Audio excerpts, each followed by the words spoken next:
국민의힘의 압승은 서울구청장 선거에도 이어졌습니다. 서울 25개 자치구 중에 17곳을 국민의힘이 가져갔는데요. 부동산 표심이 색깔을 바꿨다는 분석이 나오고 있습니다. 4년 전 지방선거에서는 서울구청장뿐 아니라 서울시 의회, 경기도 기초단체장 모두 더불어민주당이 싹쓸이했지만 이번엔 국민의힘이 큰 승리를 거뒀습니다. 권남기 기자입니다. 앞선 지방선거에선 더불어민주당이 서울 25개 자치구 가운데 무려 24곳을 휩쓸었지만 이번엔 정반대였습니다. 국민의힘은 17곳에서 승리하며 4년 전의 악몽을 말끔히 씻어냈습니다. 지난 대선에 이어 이번에도 부동산 표심이 승부를 가른 거로 보입니다.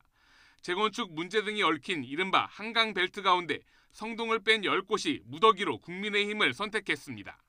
민주당발 김포공항 이전 공약의 중심지 강서구에선 결국 청와대 특별감찰반 출신인 국민의힘 김태우 후보가 당선됐습니다. 이런 가운데 구청장은 민주당 후보를 뽑았지만 정작 서울시장은 국민의힘 오세훈 후보를 찍은 자치구가 8곳에 달했습니다. 민주당 지지층을 포함해 송영길 후보에 대한 지지도가 그만큼 약했다는 의미로 풀이됩니다. 구청장들, 시의원, 구의원 후보들의 당선에 도움이 되고자 최선을 다했는데 아쉬움이 큽니다. 민주당이 독식했던 서울시 의회의 권력 지형도 완전히 바뀌었습니다.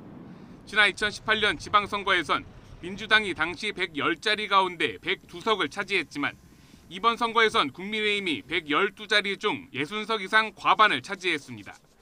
서울시 예산안 심의권과 행정감사 등 막강한 권한을 가진 시의회의 과반을 국민의힘이 차지함에 따라 재선에 성공한 오세훈 서울시장의 역전 사업도 더욱 탄력을 받게 됐습니다. 뭐 일 좀 하려고 그러면 시의회에서 뜻대로 되는 게 없었죠? 정말 서럽고 외로웠었습니다. 접전 끝에 김동연 더불어민주당 후보가 승리한 경기도, 기초지자체에선 국민의힘이 압승했습니다. 4년 전엔 경기도 31개 시장과 군수자리 중 연천과 가평을 빼고 29곳을 민주당이 가져갔지만 이번엔 국민의힘이 22곳을 차지한 겁니다. 서울과는 반대로 국민의힘 지지층도 김은혜 후보에 대한 반대 여론이 높았던 거로 보입니다. YTN 권남기입니다.